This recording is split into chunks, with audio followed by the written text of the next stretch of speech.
You've asked this question about what happens to me, what happens to who I really am if I'm not in the physical body.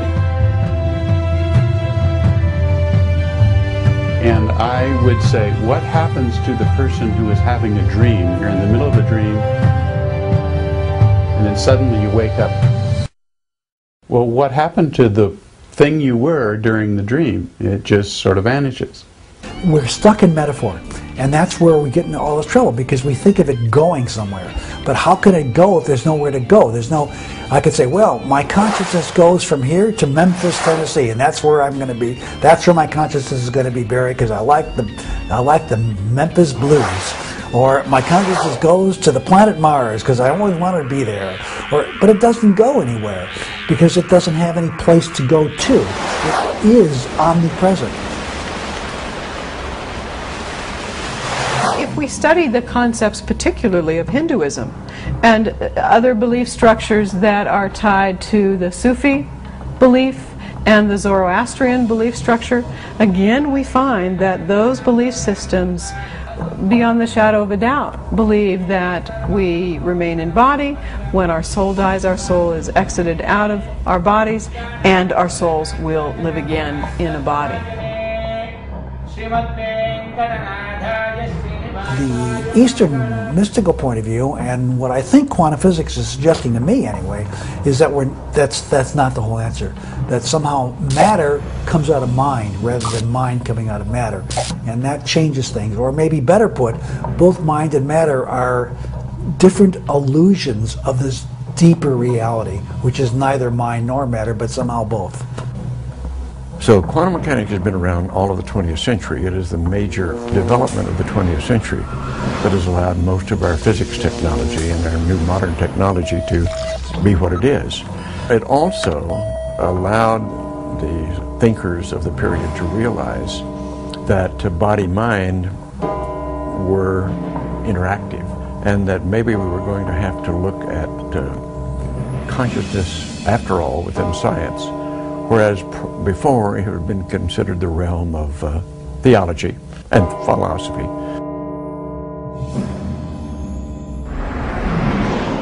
One of the concepts is that consciousness itself is a non-local phenomena. That means in consciousness we are unified everywhere, every when. It is our focus of attention or our alignment, what we pay attention to in one particular moment. Right now I'm paying attention to being in the body. But that doesn't mean that I don't exist everywhere, every when. All particles, all things have these dual components, a local manifestation and a non-local existence.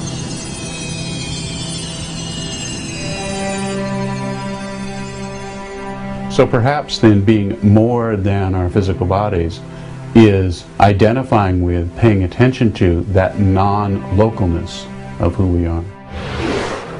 So existence and information are the basis not only of our being, but our knowing, and why we know anything at all. Spirit is the fundamental vibration of nothing. But by nothing I mean the absolute void of which everything comes. It's the spiritual vacuum, if you will, the void out of which everything arises. It may be related to the physical vacuum, which we know is capable of, once being energized, of producing particles and antiparticles, which is the particle-antiparticle circus, which arises from particle physics that we know about. Because mind, consciousness, this mysterious essence of who we are, doesn't have a space-time coordination. The common thought is it's as big as the body, and it'll last as long as a lifetime. You're born, you live, and then you die. And then your body decays into dust. And before that you're just dust and eggs and water, and starts fertilizing in DNA and blah, blah, blah, blah, and all electrical sparks start flying, and pretty soon there's a fetus, and the fetus becomes a baby, and all of that, you know, is somehow the notion that consciousness is contained within the unit of the body. So basically, when our soul is new, when our soul is young, is born, we might say, we are assigned a spirit guide. That guide then works with us, whether we're in body, whether we're not in body. That guide has higher wisdom, is almost always more experienced as a soul than we are, sometimes dramatically more experienced, sometimes only minimally more experienced, depending on how quickly we progress.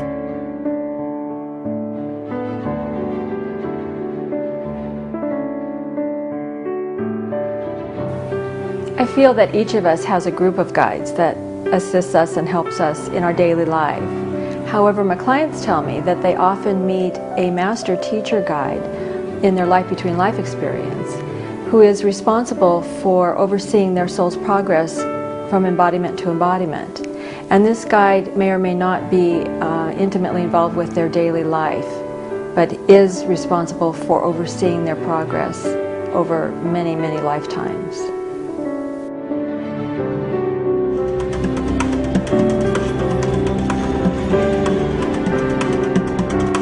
Can't scientifically prove any of this stuff, of course, and that's where anybody who's scientifically and logically and rationally minded will dismiss all this as being, if it's not scientifically provable, it doesn't exist. Of course, you have to take into consideration that most of the things we do in life are not scientifically provable. And in fact, the stuff in life which is scientifically provable is probably less than 10% of everything we do. But yet we rely on scientific provability as being much, importance in our life. We look at anecdotal evidence, and there's so much of it right now. Death experiences, children that are born with memories of aunts or uncles or even grandparents that had died years before the child was even born. There's many cases of this in India, of so-called reincarnation memories. I don't know, if you read these accounts, they seem to be pretty sensible to me. And that has allowed us now to take quantum physics and start to explore it in quite a new way in the last several years, and to open brand new doors that have never been opened before in understanding ourselves, in understanding the deepest realms of bio-nature, and understanding consciousness itself.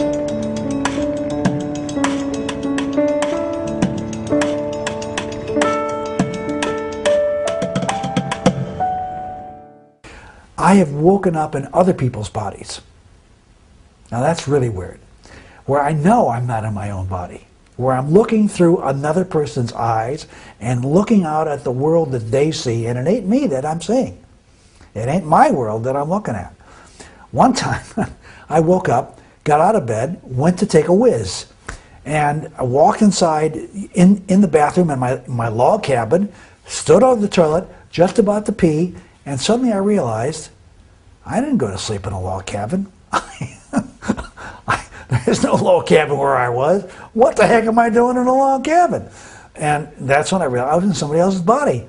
He was whizzing, and I was there watching.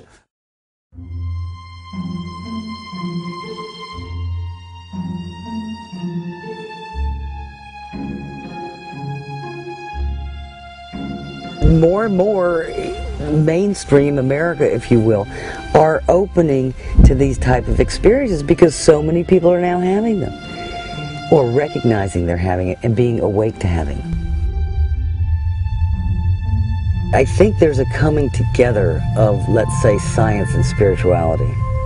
It seems that it's more of a coming together of that. And when I say spirituality, not necessarily religion.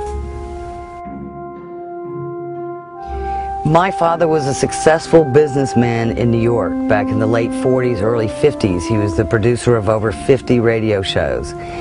And being the left-brain successful businessman he was, when he started having these out-of-body experiences, he really questioned what and why was this happening to him? What was this out-of-body state? So he looked to Western science to give him the answer, which is how we came up with the process known as hemisync, which is a sound technology. And in using certain frequencies in the sound technology, combinations of certain frequencies, we're able to help people move into these different states of consciousness, different states of awareness. We have means to let people know they are more than their physical body. And knowing you are more than your physical body is the beginning of knowing that you survived physical death. He influenced a lot of thinking, and because of his books, a lot of people began to experiment with out-of-body experience. I think I got influenced by it because it no longer became something I didn't recognize when it happened. The problem is, until somebody like Robert Monroe steps into the world and says, this is something that happens, people don't try to do it. They don't. It may have happened to them, but they don't. It's like a blur. You don't see it. When somebody says, "Ah, this is that," then you begin to recognize it when you have that experience. The ability to tune into this consciousness, to become aware of your out-of-body state, I think is the true question. It's not who has the ability to get out of their body and who doesn't. It's who becomes aware, who has the ability to become aware. I think the very first time I was floating above my body, and I was near the ceiling, and I could see the ceiling very clearly, and I kind of like started to feel myself drawing down. I don't know whether I was afraid or didn't know how far I was going up, how high I was going to go, or whether I'd go through the ceiling. I don't know, some fear mechanism probably drove me back down.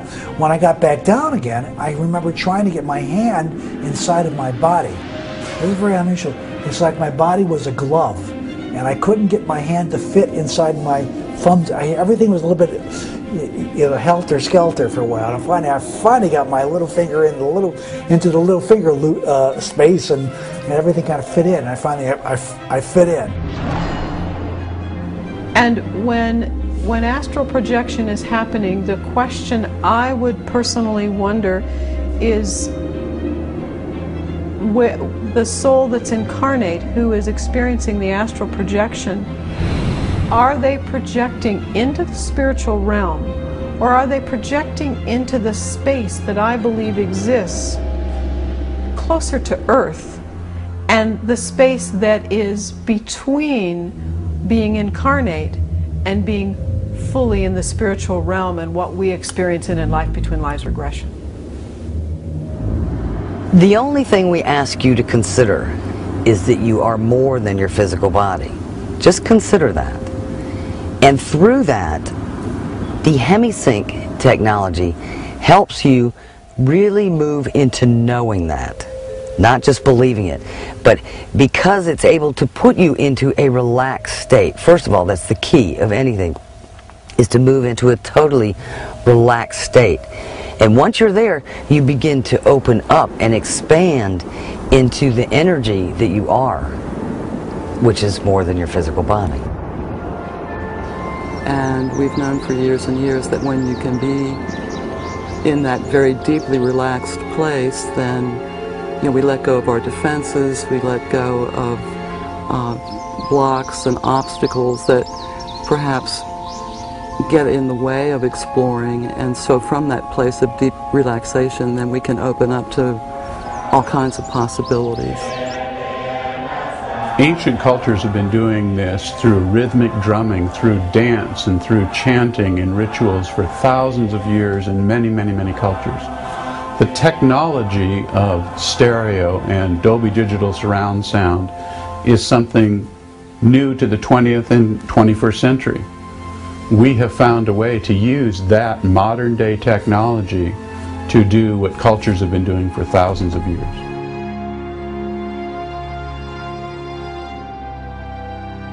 We use an audio guidance system to alter brainwave states, accompanied by relaxation procedures and meditative procedures that allow people to develop an awareness of information and concepts not ordinary to our waking state.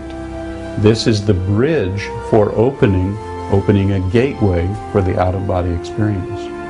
The out-of-body experience, the classical kind of out-of-body that others might call astral projection, may be important for some people and may occur for some people, but it's just one piece of a whole range of possible experiences that would be useful in helping one to come to know better their total self.